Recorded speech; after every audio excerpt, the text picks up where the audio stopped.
Hello, I'm Laura Salvatierra. I'm the coordinator for perinatal education and support at Sentara Martha Jefferson Hospital. And we really wanted to get information to parents and moms in particular who are returning to the workforce after having a baby. We know that this information is difficult to absorb when you are in the prenatal period, when you're focused on having your baby. And so we wanted to create a recording that you could access in your postpartum recovery time period, or when you've got some time before returning to work, in a format that you can go back and watch as many times as you need to. Just a means for you to connect with resources, we just want to give you information that'll help you on this journey of figuring out how to be a working mom. So let me share my screen with you and we will do this together. Now, before I, sorry, let's see if I can find it.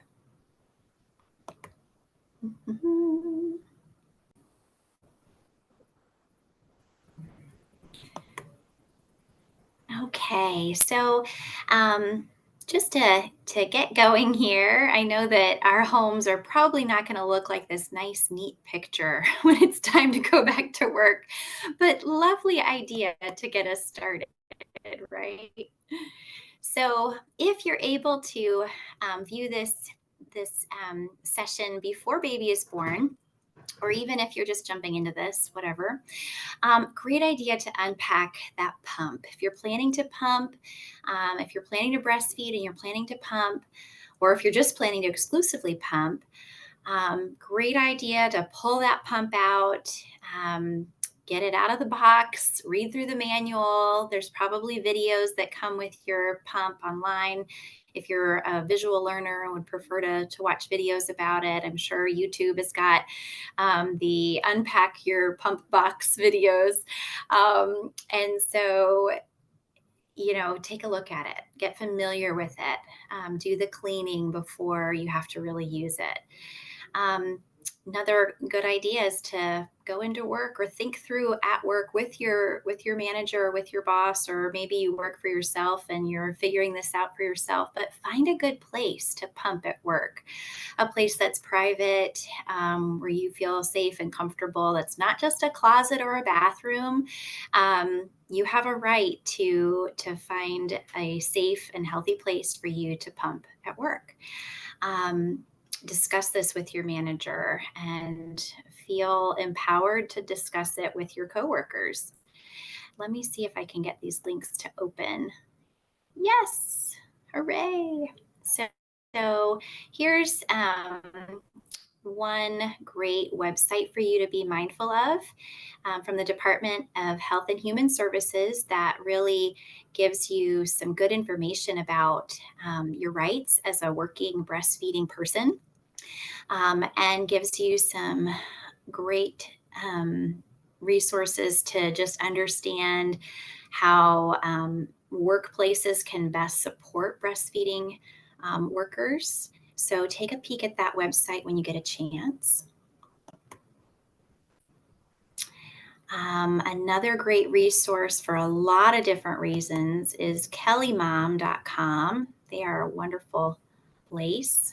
I don't know why I've got pop-ups going here.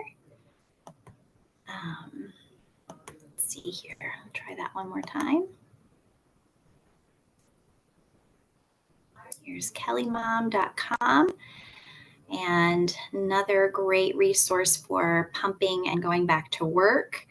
Lots of terrific articles in there. And Kelly Mom is one of the most highly recommended websites that all of our lactation consultants recommend.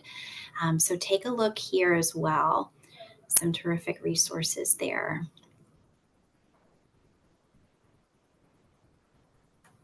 Okay. I will say I'm not a lactation consultant, but I have been working in this field with breastfeeding women and mothers for a long time now. I started teaching in 2010. And so this comes near and dear to my heart. But I encourage you, if you have any questions about this slideshow, do not hesitate to reach out to our lactation team here. Their phone number is 434-654-8440. And our lactation team is happy to answer phone calls with questions that you might have. Or if they're not in the office, leave them a message. They will call you back and discuss with you over the phone or make an appointment with you if you need to come in. As long as you are a breastfeeding person, you can make that appointment with them. They're happy to do it. So, one of the big questions that women have is about how much milk to store, especially when you're preparing to go back to work. And these are some good tips to think through what that means.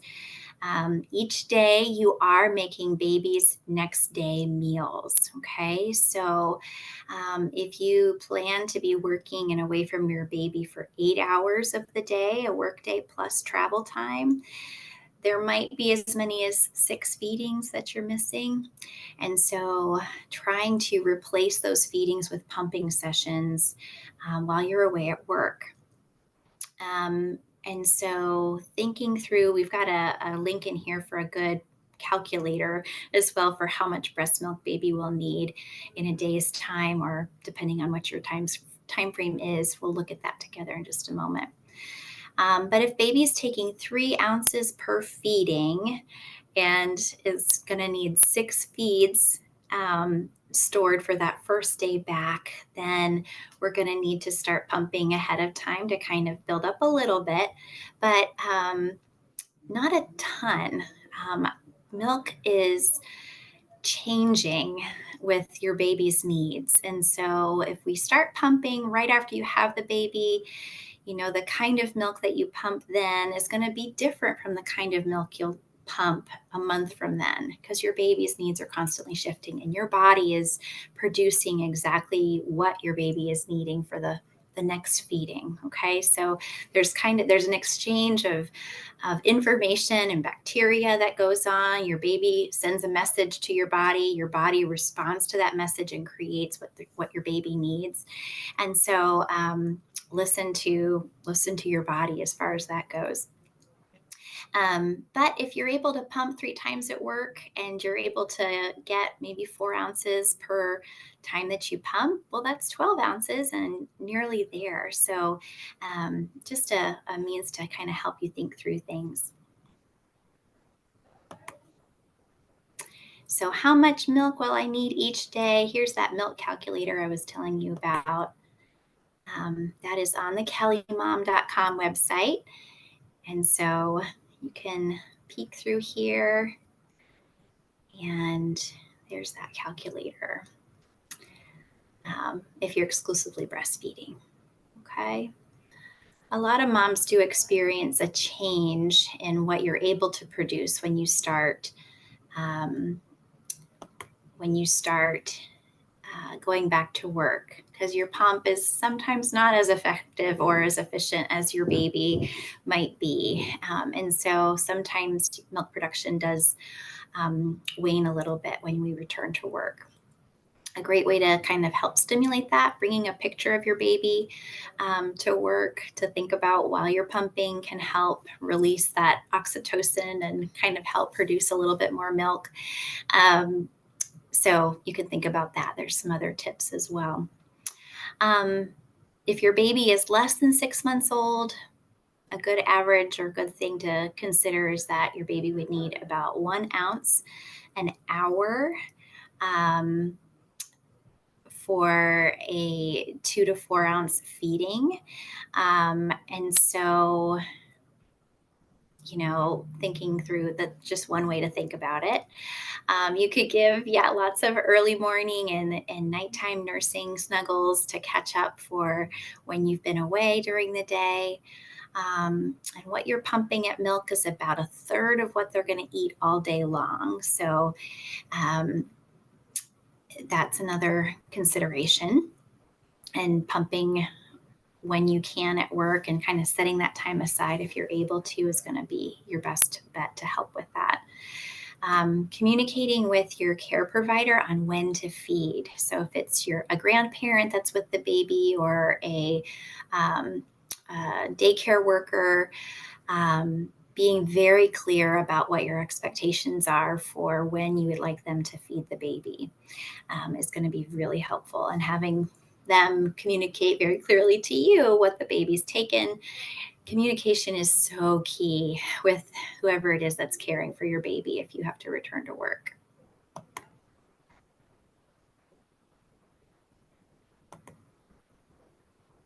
So, just like if you were at home with your baby, um, they're going to be needing to eat every 3 hours about. So, try to build that into your work day, that you'll need to pump every 3 hours while you're there. How long does a pumping session take? Consider these different things as you're preparing, and you're going to get quicker and more efficient with this process the more you do it. So, washing hands, kind of getting yourself set up and in position, um, being able to sort of ground yourself so that you can efficiently and maximize your letdown, and maximize that pumping time. Um, and then wash your hands, label the milk, and then store it in whatever format that you've chosen to store your milk in. There's some good ideas about how to do that in here as well. Moms are so smart. We come up with solutions to fix the problems, right? So here's a little sample pumping schedule. Um, it says schedule pumping times. And if you control your schedule, block out a half an hour of a time slot for every 3 hours. Yes, that's optimal. If you have the flexibility to do that within your workday, that's great. So 6:30 a.m., wake up, feed your baby before you go to work. And then when you get to work and you've been there, 9:30, try pumping. 12:30, pump again. 3:30, pump again. 5:30 to 6:30, sometime when you're getting home from work, feed the baby again once you get home. And then whenever the baby is hungry. So you're kind of filling in for those gaps um, while you're away from the baby. Great ideas about things to put in that pump bag. Yes, you are going to be doing a little extra schlepping when you are heading into work. You've got to, have the baby, get the diaper bag for the baby, drop the baby off at daycare, and you've also got your pump bag. So, in your pump bag, you'll have some ice packs if you choose to do that, and some storage bags or bottles. There's even, I'll show you another picture here in a minute, but just like an insulated kind of thermos that you can store the milk in. Um, and make sure you've got that hands-free bra so that you can pump hands-free. That's really helpful. Throwing in some Clorox wipes so that you can keep your surfaces clean wherever it is that you're pumping. And you've probably at this point received information already about how to store human milk. And I'm not sure if I'm going to be able to get to this link. Let's see if I can. Oh, good. Here we go.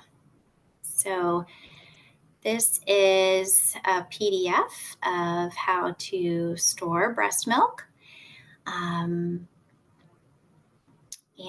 the guidelines for how long you can keep breast milk out at room temperature versus the refrigerator versus the freezer. Okay. If the baby didn't finish the bottle, use it within 2 hours after the baby's finished feeding. It's a good thing to remember. Okay. Let's go back to this one. Okay.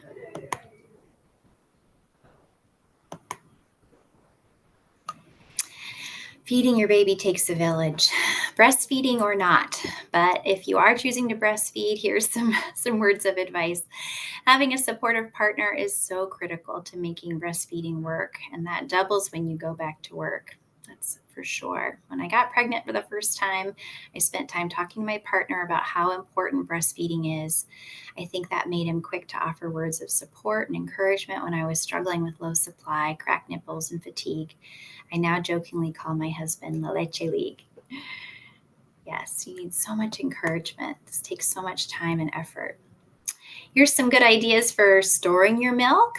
Um, Leave it to a mom, right? Putting a cute little box in your freezer that you can keep things in order as far as when it is that you pumped it, and keeping the oldest milk kind of rotating to the front so that you don't forget about it or it doesn't get lost in the freezer. Um, Cute solution with using little ball jars and lids like that. There's another box, just a simple soda box. Or this was a cute idea too, using a gift bag and cutting a hole at the bottom so that the oldest one comes from the bottom. You can pull that one out and just put the fresh ones right on top.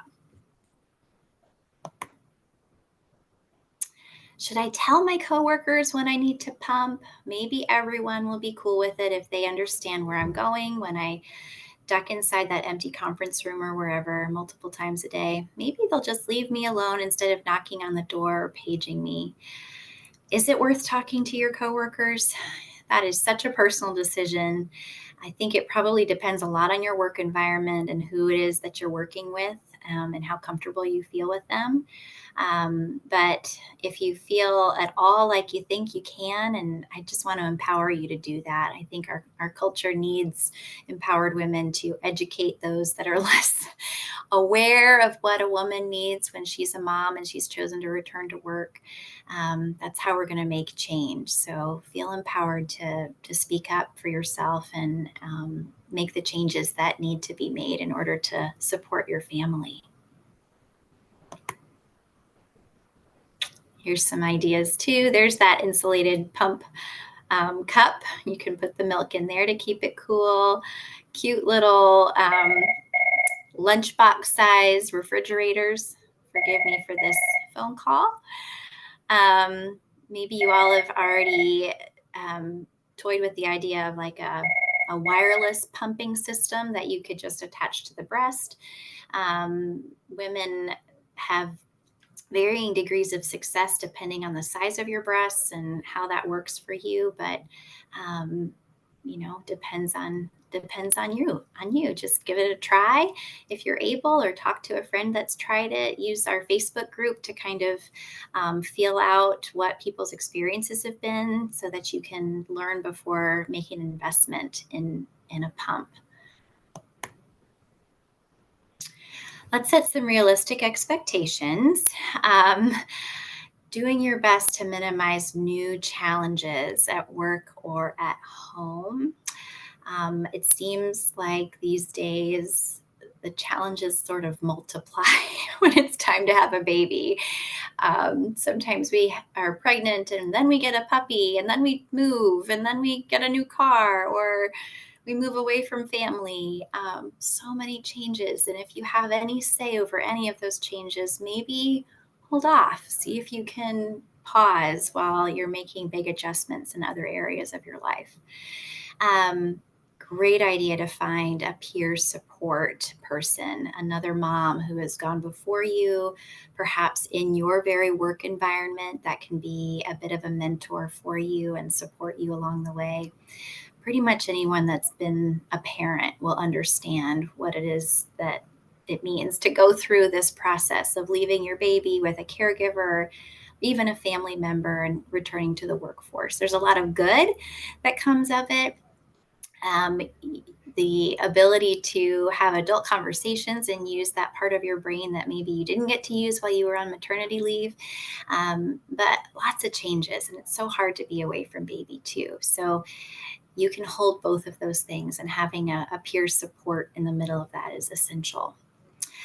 Think about anything that you don't have to do yourself at home and how you might be able to outsource that or find creative solutions to getting those things done at home. So maybe that's the laundry or the dishes or the grocery shopping, or try to find avenues to let others help you along while you're figuring out your new rhythm of returning to work. So helpful.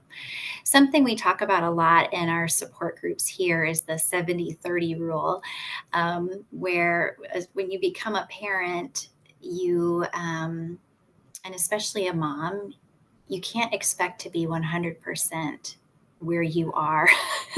You are always maybe 70% where you are currently and 30% over here thinking about baby and home life. Um, or maybe while you're at home and you've got your baby and home life 70%, you're still thinking about that 30% that's left at work. So it's part of the process of kind of learning how to split energies a little bit in order to keep all the balls in the air. That takes practice. Um, and and you do get better at it over time, but hold that expectation loosely, because it is hard to be 100% on where you are all of the time. It's okay to let go a little bit. And this great quote from one of our educators here, Miss Anna Brooks: let your expectations live in the basement. It's a good thought. Just let's keep them down there. And then when things go right, we celebrate. So, what is parenting going to look like? My goodness, this is something we talk about all the time in our support groups.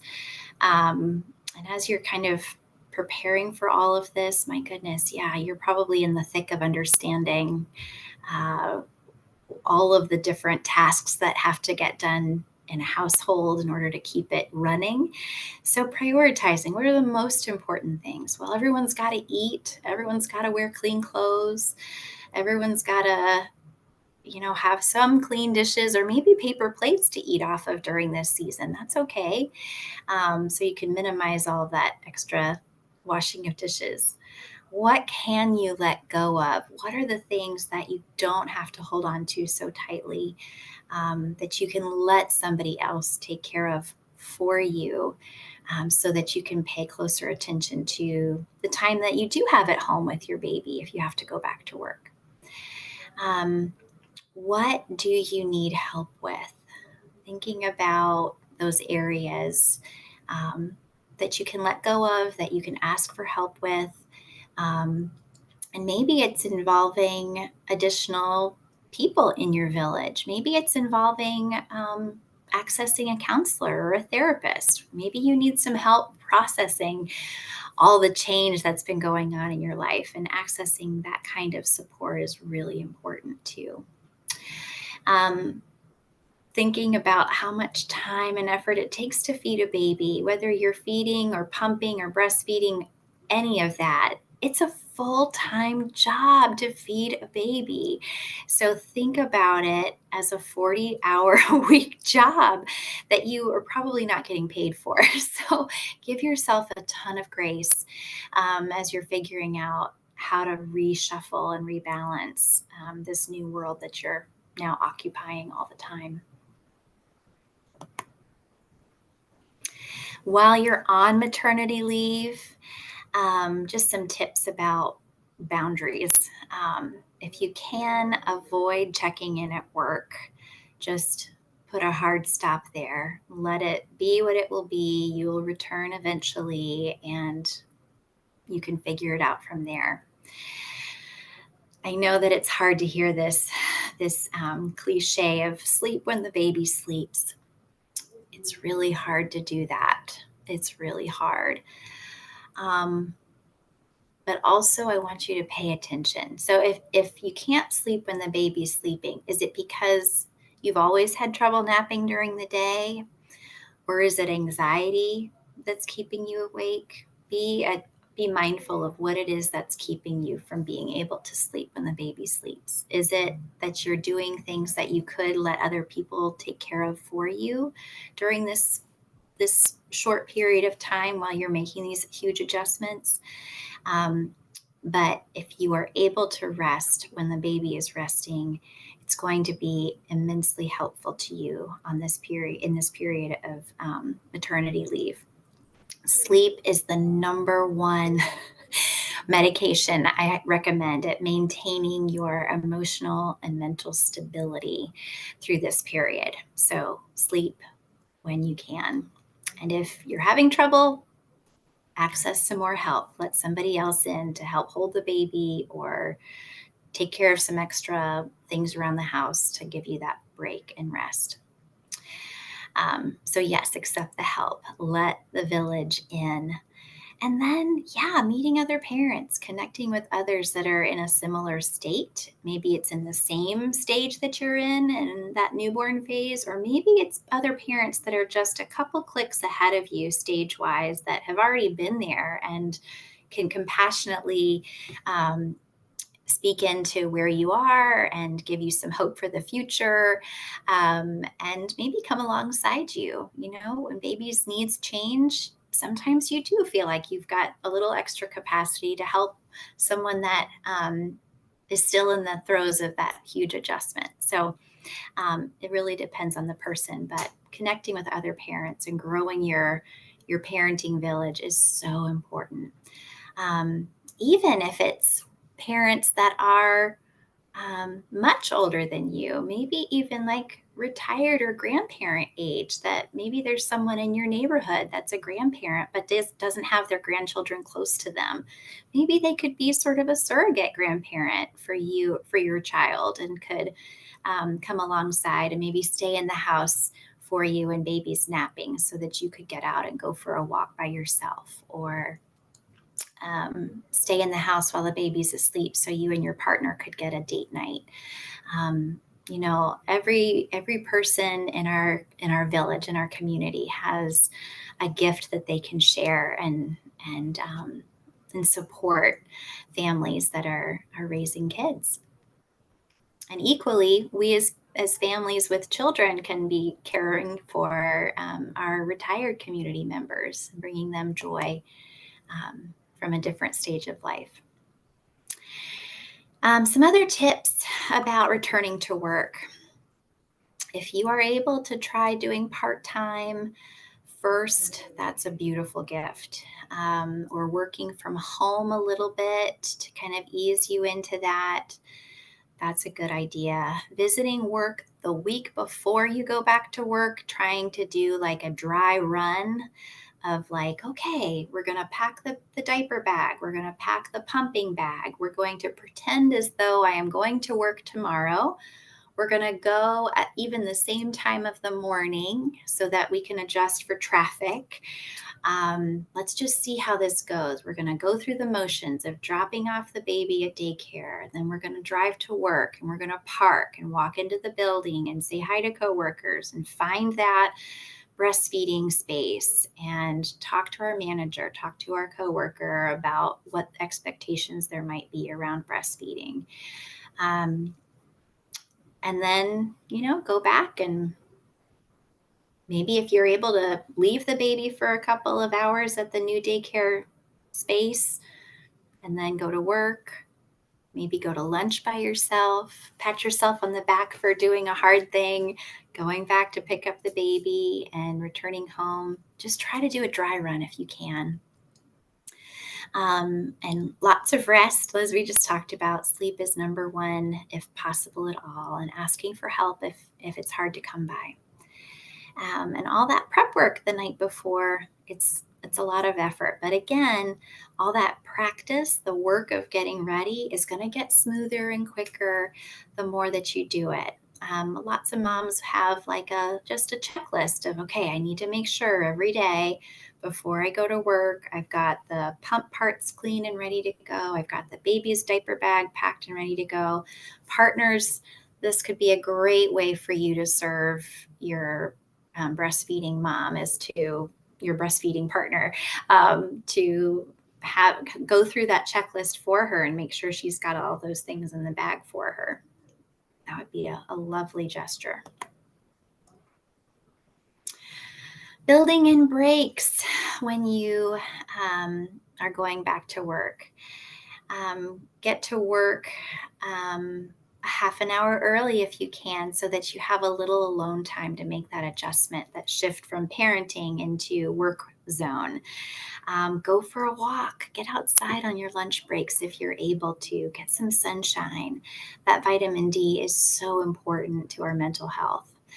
Um, Use your commute to rejuvenate. Yeah, as parents, eventually you get practice at becoming masters of the micro moment and really maximizing any alone time that you are afforded. It might only be 5 minutes, but man, you're going to take some deep breaths. You're going to do a mindful grounding practice during that time. Maybe use a little massager that you've got, put on some music. You're going to find ways to really maximize those little moments that you get to rejuvenate yourself because sometimes that is all you get. So we gotta use that to the most.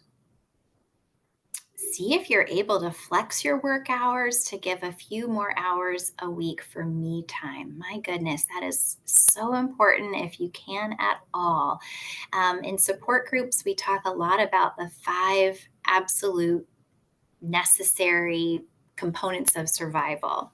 They are sleep, eating, drinking or staying hydrated, moving, getting outside if you can. I'm careful not to say exercise because depending on where you are in your recovery, that might not be what you need. But moving and seeing something different is so important. And then alone time. You've got to find some space to be by yourself, reconnect with who you are, with the things that bring you joy, the things that you love that make you you, uniquely you. Really, really important during this period. So it's just as essential as eating and drinking and sleeping as finding that alone time and thinking about how to support your partner. If you've got a partner with you in this, finding ways to help them find alone time too. You got to do this as a team and look out for each other. Giving yourself permission to take those mental health days. If you don't, especially if you don't have that kind of flexible work time, then take a sick day and call it a mental health day and tend to yourself.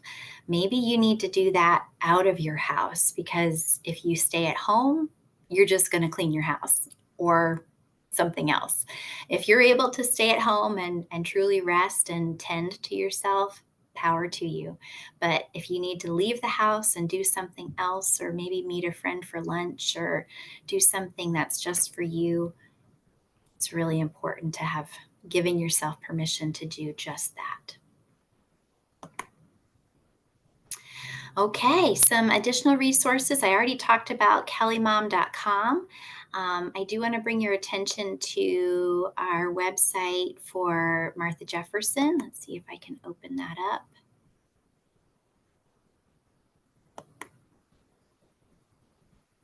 Maybe I can't this time. But I would go to senteramjhmaternity.com. There's a postpartum tab to tap. And on that, we always upload a monthly calendar of free resources for postpartum support. And several of them are for both parents, moms and dads. And so feel free to check that out. We only post things on there that are free so that they are fully accessible to anyone. And if you're interested and you're not using social media at all, you're welcome to email me at lesalvat@sentara.com. And I can add you to our monthly email list, which has this calendar listed in there, as well as just an update to what groups we have going on that month here at the hospital. It has been a pleasure to talk through these things with you and consider us a resource to you. We want to make sure you feel like you are not alone on this journey, that you've got a hand to hold with others that have gone before you to help you figure this out. It's been a pleasure. Thanks so much.